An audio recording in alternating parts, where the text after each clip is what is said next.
El siguiente relato viene de parte de una suscriptora del canal. Ella ha servido desde hace años y sirve actualmente en el cuerpo de policía municipal de su ciudad natal. A lo largo de su tiempo sirviendo en el cuerpo, ha sido testigo de diferentes hechos inexplicables, así como también paranormales. Pero en esta ocasión nos quiere compartir una experiencia en concreto, que también afectó a parte de su familia. Debido a este motivo me ha pedido que resguarde sus nombres y también los lugares. Todo por un mero hecho de privacidad. Así que me tomaré la libertad de no nombrarlos o bien modificarles el nombre a las personas en la historia. Una vez ya aclarado esto, comencemos. Lo siguiente que quiero compartirles, chicos de la cripta, es respecto a algo que me pasó cuando recién me volvía a reincorporar en la policía municipal.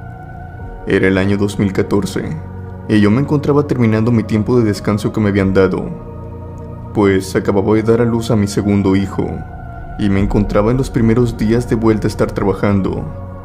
En ese tiempo se llevó a cabo un caso que al menos aquí en mi ciudad se hizo sonar mucho, y era el de una familia disfuncional. Para no caer en detalles que de seguro a los oyentes disgusten, les diré que en esta familia había mucho maltrato hacia los menores por parte de ambos padres, lo que repercutió en que tristemente, aunque era de esperarse, después de años y años de esto, uno de estos niños terminó por perder la vida.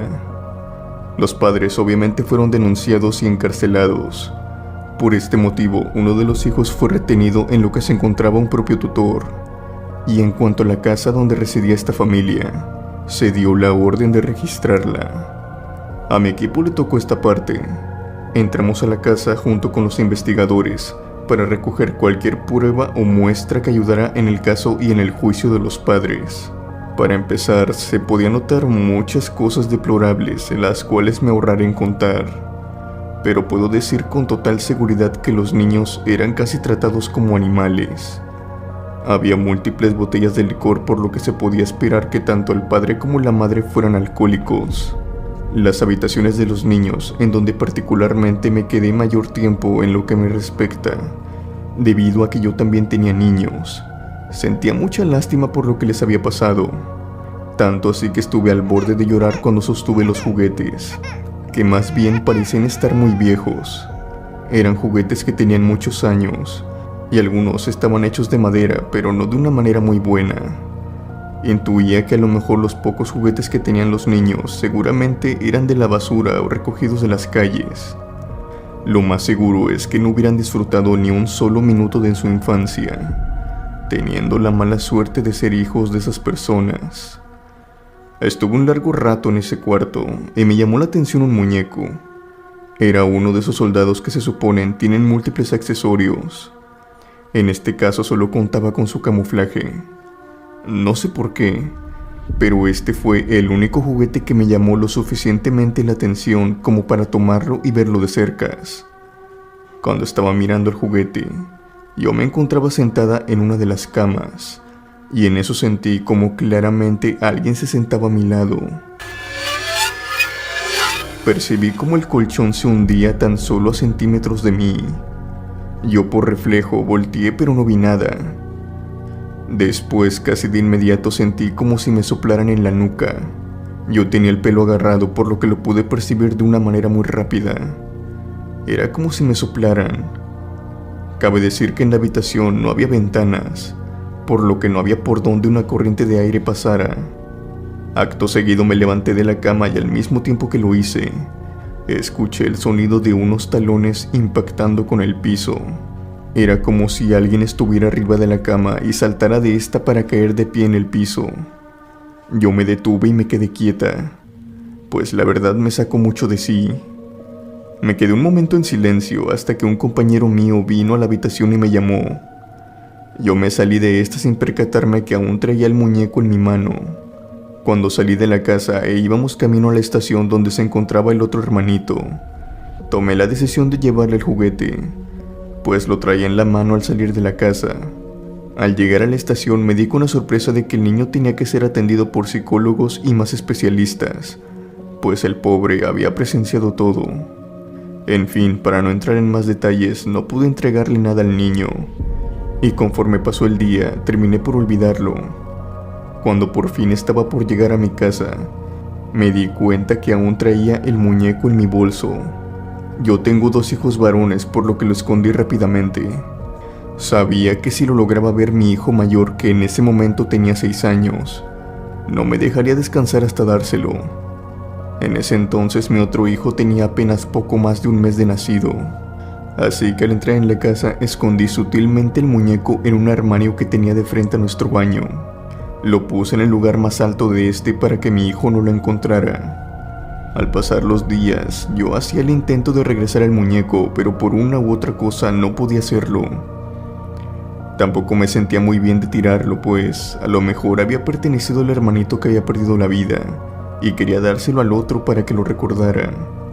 Era la idea que tenía en ese momento, pero después al pasar los días se me fue olvidando, pero aún así, siempre lo mantuve oculto de mi hijo.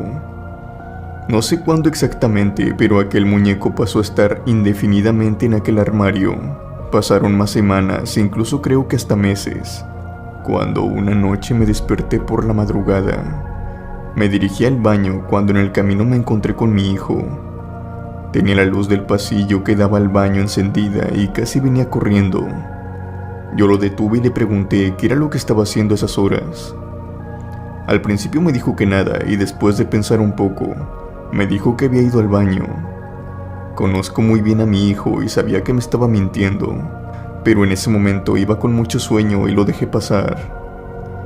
Lo que sí noté es que la puerta del armario se encontraba entreabierta.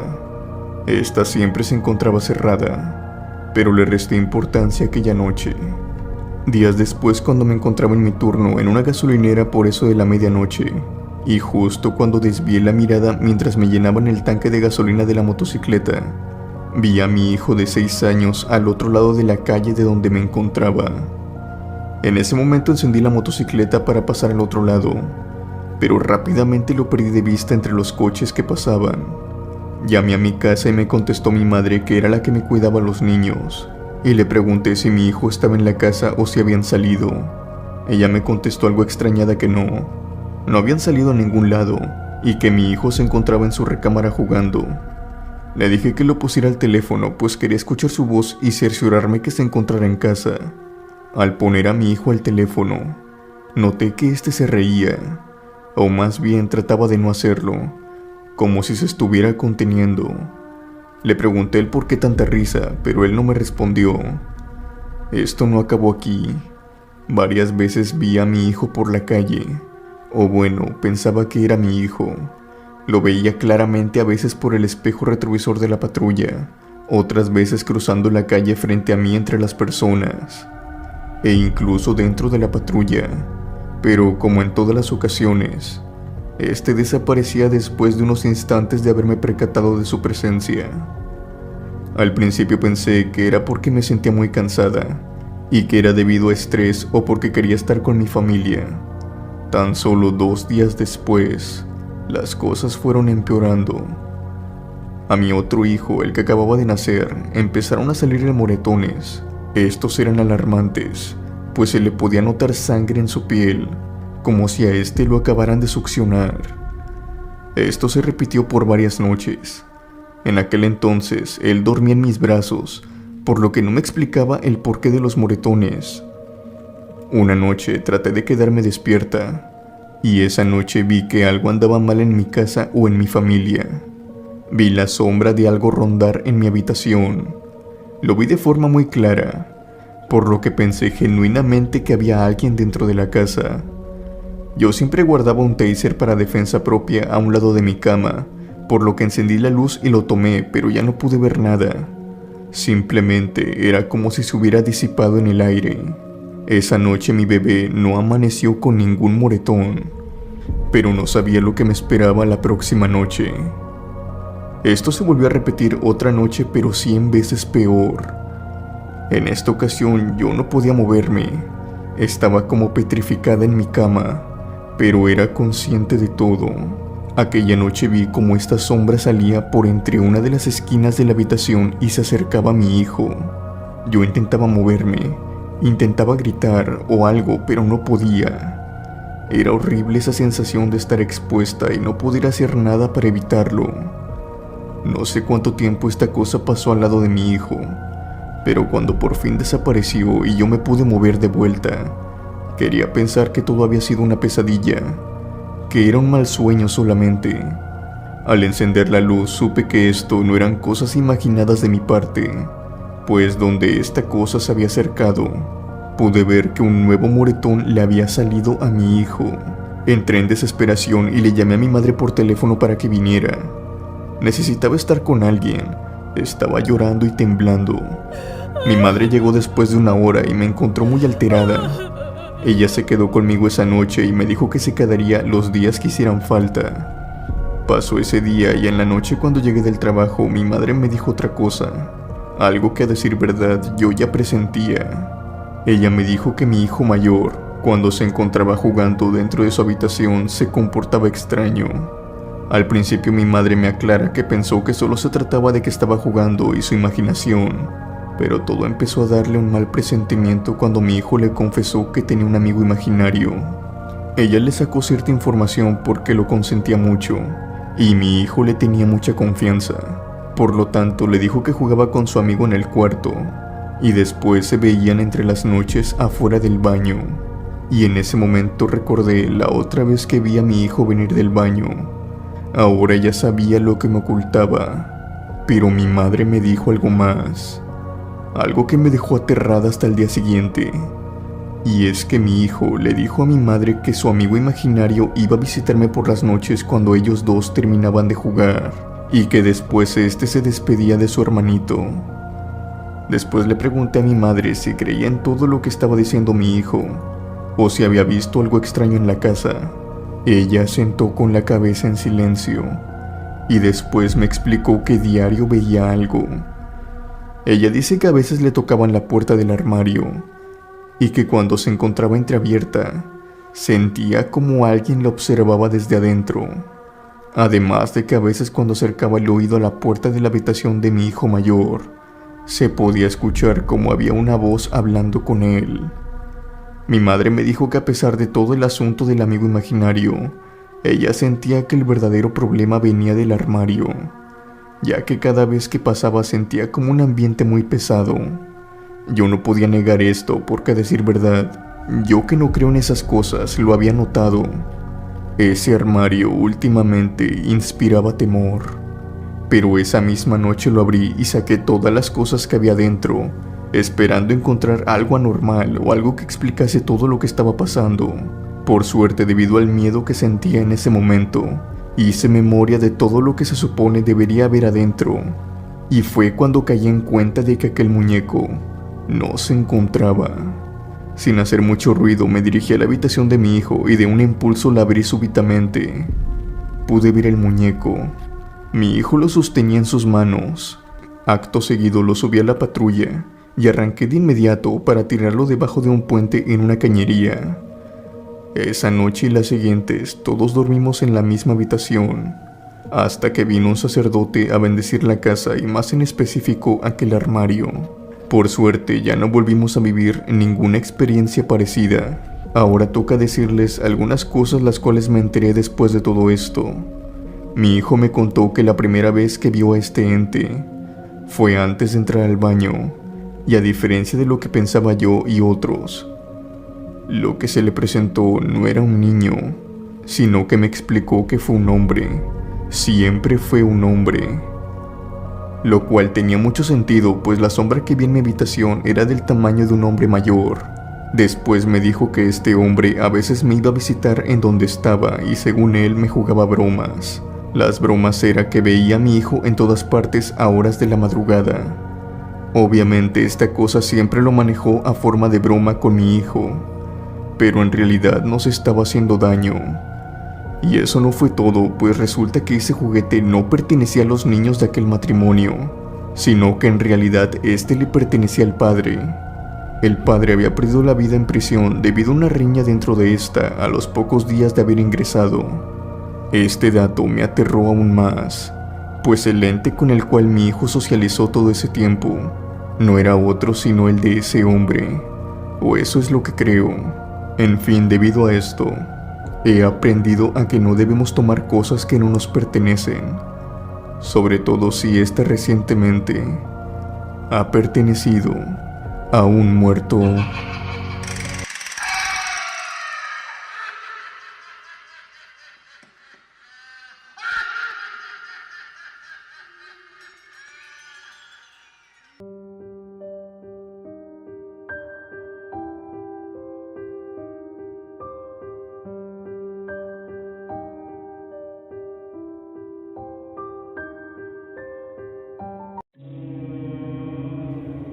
Lo siguiente me sucedió cuando me encontraba en una zona de mucha delincuencia acá en la Ciudad de México. En aquel tiempo yo era apenas un novato, tenía cerca de 22 años, y nos habían enviado a mí y a otros 3 policías, cerca de una de las calles en las cuales se habían reportado más robos en varios años. Ya teníamos posicionados en ese lugar cerca de 2 semanas, por lo que los robos habían cesado. Incluso ya teníamos hasta algunos sospechosos. Se trataba de una pandilla de 5 jóvenes, que siempre pasaban enfrente de nosotros o se encontraban hasta el otro extremo de la calle observándonos. No nos quedaba la duda de que les estábamos echando a perder el negocio, y se encontraban desesperados, ya que por esta calle la mayoría de las personas pasaban caminando de sus trabajos, escuela, etc. Y por esto mismo, eran víctimas fáciles. Obviamente los 3 pensamos que solo era cuestión de tiempo para que estos asaltantes tomaran otro lugar, alguna esquina, otra calle, para llevar a cabo sus asaltos. Y fue en efecto lo que pasó. Se nos dio el aviso varias veces que algunas personas habían sido asaltadas a solamente 2 calles del lugar. De hecho, muchas de estas personas volvían y nos decían de inmediato, pero al llegar al lugar de estos delincuentes, ellos ya se habían ido. Después de que esto sucediera varias veces, decidimos que lo mejor sería acabar con esto de una vez por todas. Y si estos chicos se trataban de los únicos asaltantes que había en la zona, sería bueno en general para toda la comunidad, ya que les quitaríamos un gran peso de encima. Así que tomé la decisión de situarme en aquella calle, esperando a que ellos llegaran. Eran aproximadamente las 8, y yo me encontraba atrás de un contenedor de basura, esperando a que llegaran. Pasaron las horas, y se me hizo muy extraño que nadie llegara, hasta que por eso de las 10 de la noche, los 5 jóvenes salieron de uno de los edificios abandonados que se encontraban en esa calle. Desconozco si vivían ahí, pero se notaba que llevaban mucho tiempo en ese lugar, más que nada por su aspecto, ya que traían la misma ropa que la noche anterior. Fue en ese momento que los empecé a seguir, más que nada para ver en dónde era que asaltaban. Al salir ellos y caminar un poco siguiéndolos, me di cuenta que se adentraron en una especie de baño público, que también se encontraba abandonado. Se podía ver a simple vista, por la cantidad de basura tirada alrededor, la pintura cayéndose y barrotes oxidados, además de también encontrarse muy grafiteado. Llamé por radio a uno de mis compañeros para que viniera y me diera apoyo, ya que no sabía si cargaban con una arma de fuego. Al llegar mi compañero, entramos rápidamente. Los baños, sobra decir, estaban asquerosos, pero cuando entramos, nos dio un cierto olor como a podrido, como a un animal muerto. El olor era muy penetrante, por lo que salimos de inmediato del baño. Pero eso sí, antes de salir, registramos todo el baño. No encontramos de dónde venía ese olor, pero lo extraño es que tampoco encontramos dónde se habían metido aquellos jóvenes. Los baños se encontraban totalmente deshabitados. Daba el aspecto de que nadie se había encontrado en ese lugar desde hace mucho tiempo. Pero esto no fue todo lo extraño que pasó esa noche, pues tan solo minutos después de que hubiéramos salido de los baños, Recibimos una llamada por radio de nuestro otro compañero que habíamos dejado en la patrulla. Cuando llegamos a donde se encontraba, que era tan solo a 2 calles atrás, nos dimos con la sorpresa de que él había arrestado a una pareja de novios que iban en una motoneta. Los había encontrado asaltando y, según varios testimonios de personas, eran ellos quien efectivamente eran los asaltantes de esa entrada de la colonia. Pese a que nosotros habíamos visto al grupo de 5 jóvenes merodear por los alrededores, al preguntar a los vecinos y personas que pasaban por esa calle, obtuvimos una respuesta que no esperábamos. Nadie reconocía, ni siquiera sabía de la existencia de aquellos chicos. Todos contestaron que los asaltantes eran 2, un hombre y una mujer. El grupo de 5 jóvenes que veíamos cada noche, nadie los había visto. Curiosamente, después de esa noche, jamás los volvimos a ver. Tiempo después, como eso de unos 6 o 5 meses, y al rotarme varias veces del lugar, me encontré con un policía que ya llevaba un tiempo en la fuerza. Se llamaba Hugo y estaba rondando sus 40 años.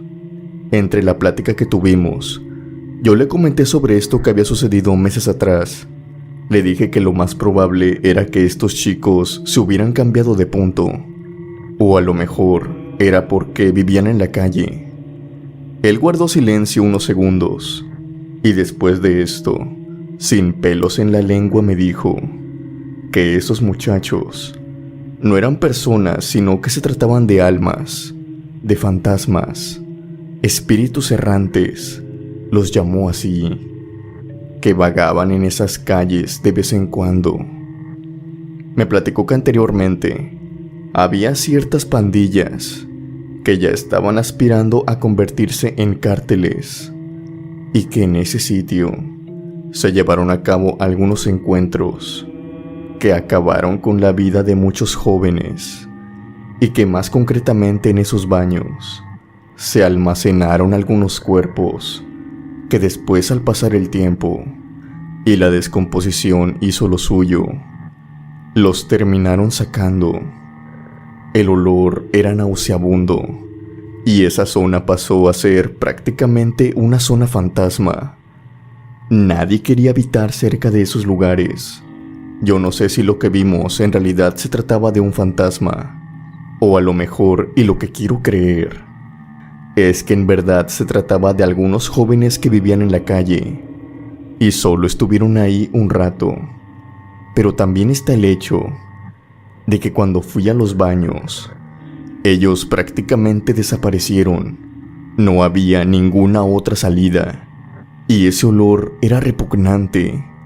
Cabe decir también que no lo volvimos a oler cuando regresamos a los baños, en ese caso de día. Tal parecía ser que esa noche tuvo algo de especial. Tal vez si vimos a esas almas entrar a su lugar de reposo.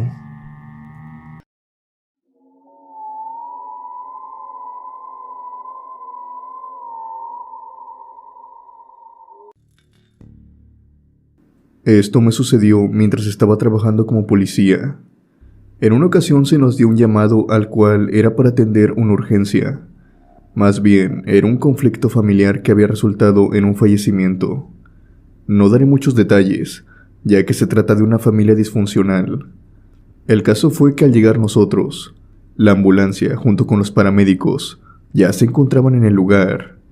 La tragedia había sucedido en una cena familiar. Uno de los hijos de la familia se encontraba en el patio, desplomado en el suelo, mientras que todos los integrantes se encontraban hundidos en un mar de lágrimas, y la madre se encontraba gritando a todo lo que le dejaba la garganta. Estaba en un mar de agonía al ver a su hijo sin vida en el suelo. Como de costumbre, ya que apenas acababa de ejercer de la academia, a mí me mandaron simplemente a vigilar el área, en lo que los forenses hacían su labor. Para este momento, yo no sabía lo que había pasado. De pronto, uno de los forenses me llamó para que lo acompañara al segundo piso. Yo lo seguí y los dos íbamos a la par caminando, por lo que cuando abrió la puerta de la habitación, ambos vimos lo mismo. Vimos lo que parecía ser un joven de algunos 16 años. Se encontraba parado sobre el marco de la ventana. La ventana era grande, por lo que casi estaba a la misma altura que la pared, por lo que el joven cabía perfectamente. Este se encontraba de espaldas cuando lo vimos, y solamente duró un segundo cuando se lanzó a la ventana para caer. Rápidamente el forense me dijo que fuera hacia abajo mientras que iba hacia la ventana. Yo corrí y bajé las escaleras. Al ver cómo bajé de alterado, los demás oficiales también me siguieron. Al llegar a donde supuestamente tendría que haber caído el cuerpo, se encontraba la marca del chico al cual se estaban llevando. De inmediato llegó otro forense y me dijo que por qué había salido así. Y yo me quedé mudo. Estaba muy sorprendido, pues había visto claramente cómo un joven se había desplomado hace apenas unos segundos frente a mí. Por suerte llegó el otro forense, y creo que le explicó a base de claves lo que había pasado, ya que todavía se encontraban los familiares cerca de nosotros. Él enseguida volteó y dijo: "Te entiendo", y me dijo que estaba bien. El otro forense con el que había ido a la habitación de arriba me dijo que no me asustara, que estos son gajes del oficio, sobre todo en un lugar donde hay mucho dolor. Tal parecía ser que el joven se había quitado la vida. No sé qué problemas haya tenido para realizar eso, pero esa noche me sirvió para ponerle más atención a mi familia, sobre todo a mis hijos. A esa edad uno puede creer que es el fin del mundo, pero con apoyo de la familia uno puede salir adelante. Con esto me despido. Saludos a la comunidad de la cripta embrujada.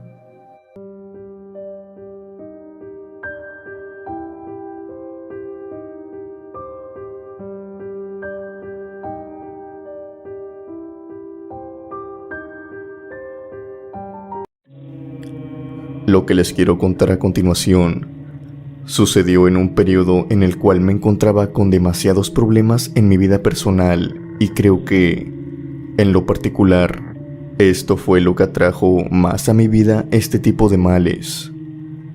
Trabajé como policía un tiempo, y tengo que admitir que si por lo menos los primeros meses traté de ser alguien responsable y respetable, al pasar el tiempo y vivir ciertas cosas, sobre todo situaciones en las que no podías decir nada, tan solo mantener tu boca cerrada y mirar hacia otro lugar, más que nada por tu bien y el de tu familia, tenías que darte cuenta que había ciertas cosas en las que no podías hacer nada por más que quisieras.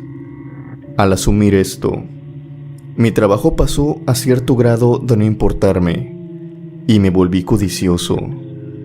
Empecé a involucrarme con gente cada vez más pesada en el bajo mundo, como conocidos, pero jamás como amigos. Múltiples veces me pidieron favores a cambio de dinero y otras cosas. Me ofrecían lujos a final de cuentas, pero yo desistía cortésmente, pues este tipo de favores, sobra decir, eran ilegales. Pero para mala suerte, tuve amistad con otro policía que estaba muy metido en estos temas. Varias veces me dijeron que tarde o temprano me arrastraría con él en una de las tantas cosas que hacía, las cuales no diré ni tampoco su nombre, ya que él aún continúa de policía. Una noche, llegó a pedirme un favor. Me dijo que si podía llevar un auto que se encontraba en su casa a la casa de alguien con el cual se juntaba mucho. Para no dar nombres reales, diremos que se llama Roberto. Roberto era alguien del que tenías que tener cuidado. No sé muy bien a qué se dedicaba como principal fuente de ingresos, pero sé que hacía un poco de todo. Después de rogarme mucho en hacer esto, al final terminé aceptando. Claro que solamente iba a llevar el auto y ya, no me quedaría ni nada por el estilo.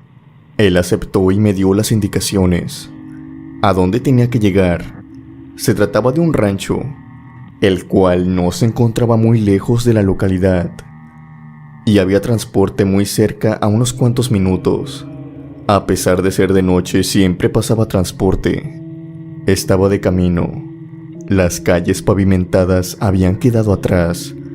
Todo lo que me esperaba era un camino de terracería y grava, y un completo silencio, además del sonido del motor. Avanzaba a escasos 20 a 30 kilómetros por hora. Mi atención se encontraba divagando, cuando en eso, un golpeteo en el coche se hizo presente. Lo escuché varias veces en la cajuela. Yo seguí con mi camino, y a pesar de voltear varias veces por el retrovisor, no pude ver nada. Además, el camino no estaba en la mejor forma posible que digamos, por lo que no quería bajarme ni detener el auto, ya que había monte a ambos lados de este. Los golpes llamaron cada vez más mi atención, ya que se escuchaban que provenían desde adentro de la cajuela. No parecía ni que el auto golpeara abajo, o si le estuvieran pegando por encima. Esta curiosidad no me dejó estar tranquilo, sobre todo sabiendo a lo que este auto se dedicaba. Lo primero que se me vino a la mente era que alguien se encontraba dentro. De seguro alguien que se las debía a Roberto. Pensé en ese momento que estaba transportando a alguien a esta casa sin saberlo. Todo tenía sentido porque, según yo, aquella casa también se usaba para llevar personas que les debían dinero o miembros rivales. No podía seguir conduciendo con este sentimiento de culpa, así que detuve el auto casi al punto de llegar a la casa de rancho. Dejé las luces encendidas y bajé de él. Cuando hice esto, me entró un temor agobiante, ya que no quería abrir la cajuela, ya que para este punto quisiera que se pusieran en mi lugar un poco. No fue cobardía lo que sentí, sino supervivencia. Tal vez si abría la cajuela y veía algo que no tenía que ver, algo de los asuntos de Roberto, me podría ir muy mal. Cuando quise entrar de nuevo al auto y abrir la puerta, los golpes siguieron, como si trataran intencionalmente de llamar mi atención. Casi temblando, decidí seguir con mi camino hasta que por fin llegué. Me recibieron, dejé el auto y de inmediato traté de irme, pero uno de los chicos me detuvo entre la plática. Duré algunos 15 minutos en ese lugar y me encontraba a algunos pocos metros del auto.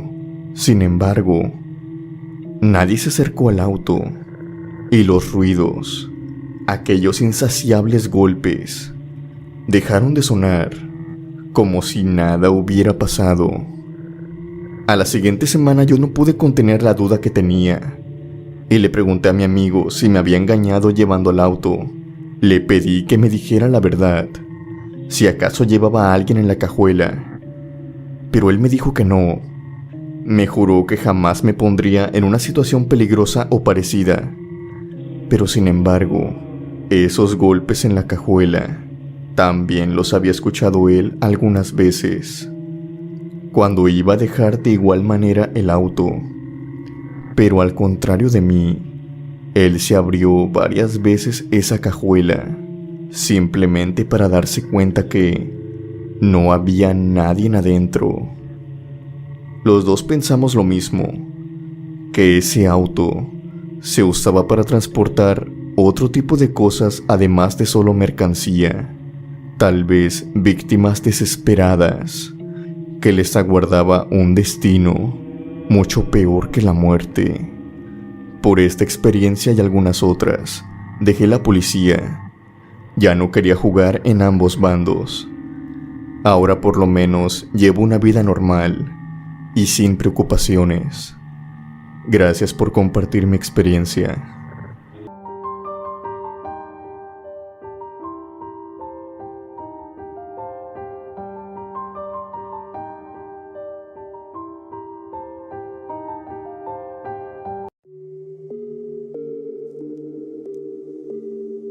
Este relato me sucedió cuando me encontraba patrullando, en compañía de 2 compañeros de trabajo. Habíamos tenido un día agotador, y por temas de seguridad teníamos que doblar turno para nuestra mala suerte.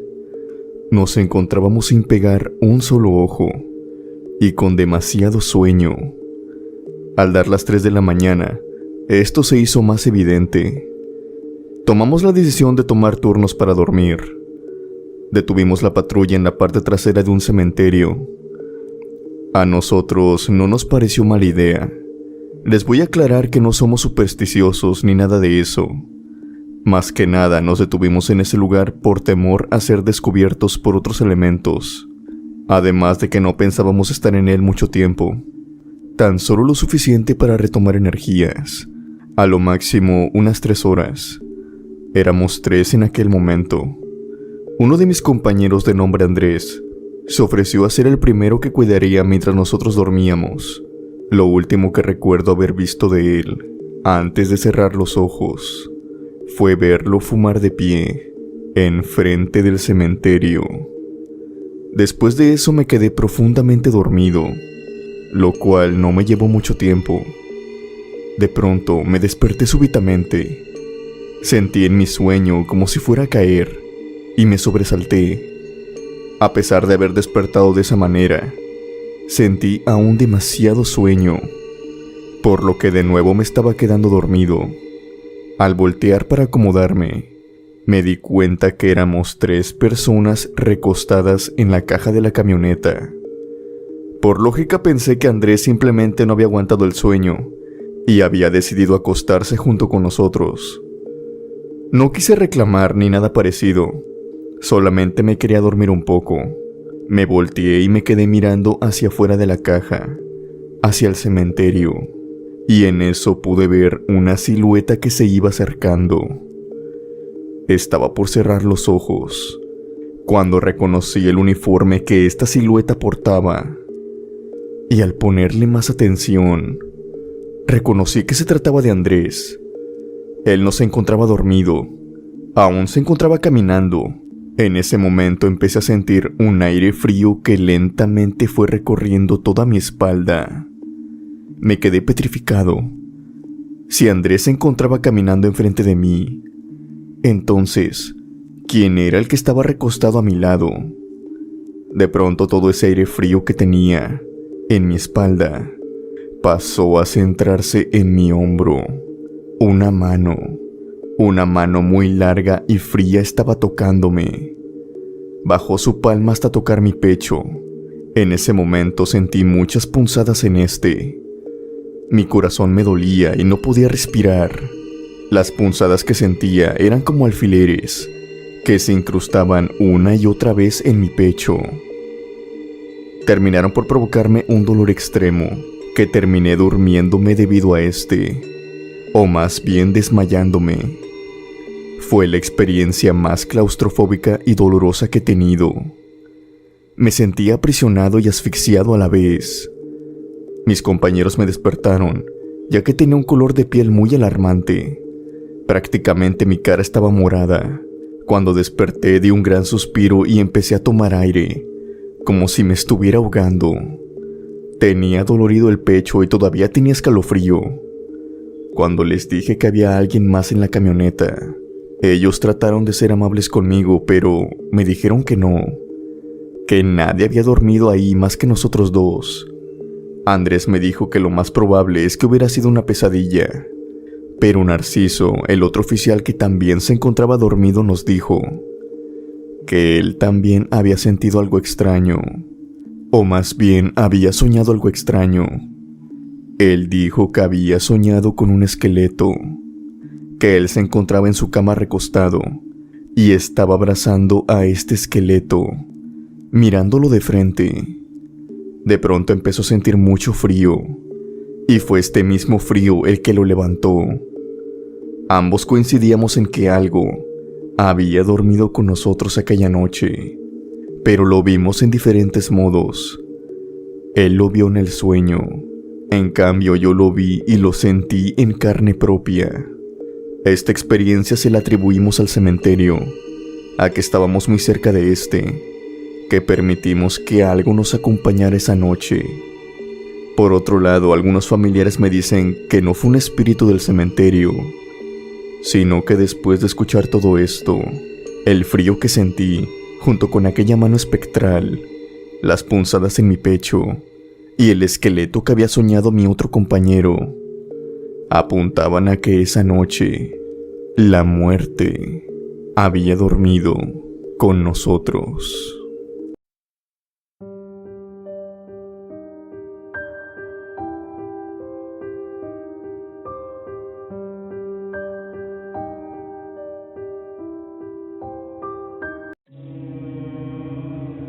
Hola cripta, esta historia es corta, pero tiene poco que me pasó y quisiera compartirla con la comunidad. Sucede que soy policía y en aquella ocasión me encontraba en un retén policial de rutina. No estábamos deteniendo autos, simplemente estábamos checando que todos los taxis trajeran su placa en orden. Sobre todo, esto fue mayormente impulsado acá en Monterrey, debido a la desaparición de una chica que sé que la mayoría recuerda, ya que fue un caso muy sonado. En aquella ocasión detuvimos a un taxi, el cual yo revisé ya que no traía las placas. Al detenerlo pude ver que este traía pasaje. Se trataba de una mujer que venía en los asientos traseros. El hombre me explicó su caso y la verdad no era nada alarmante. Traía todo en completo orden. Y además, él me dijo que ya se dirigía a su casa para poner sus placas en su lugar, ya que se le habían caído. Me dijo que por esto mismo, ya no había recogido pasaje. Yo le contesté que eso no era cierto, que traía una mujer en la parte trasera. Al voltear, ya no había nada. La mujer se había esfumado. Recuerdo muy bien haberla visto, ya que era lo primero que checaba en cada taxi. El taxista me dijo que no me preocupara, que eso pasa una que otra vez. A él y a otros taxistas les suele pasar esto, que a veces se les suben pasajeros que no son de carne y hueso, sino que se les conoce como los pasajeros fantasma, almas que han perdido la vida en las carreteras y que tienen la facilidad de adherirse a las personas que pasan mucho tiempo en estas, como lo son ellos. Gracias por escuchar mi experiencia. Saludos a todos desde Nuevo León.